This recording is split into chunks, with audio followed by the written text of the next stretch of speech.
ரஹ்மானின் இனிய காலை வணக்கங்கள்.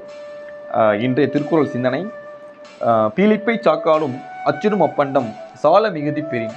அதாவது மயிலிறையே ஆனாலும் அது ஓரளவுக்கு மேலே ஓவர்லோடு ஏற்றும் பொழுது, அந்த வெயிட் ஏற்றும் பொழுது அதோட அச்சாணியே வந்து அந்த வண்டியினுடைய அச்சாணியே வந்து முறிஞ்சிருமா.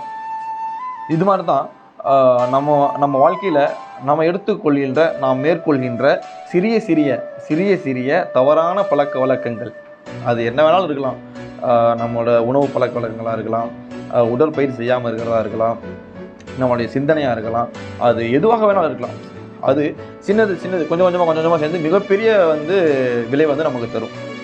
ஆகையால் அந்த எல்லாத்தையும் ஒழிச்சிட்டு ஒரு நல்ல சிந்தனையாக, ஒரு நல்ல எண்ணத்தோட, ஒரு நல்ல செயலை எப்பவுமே நீங்கள் தொடங்க. இதை வள்ளுவர் பெருந்தகை ஒரு அழகான திருக்குறளை சொல்கிறாங்க. பீலிப்பை சாக்காடும் அச்சிடும் அப்பண்டம் சால மிகுதி பெறின். Love you all. Have a great day.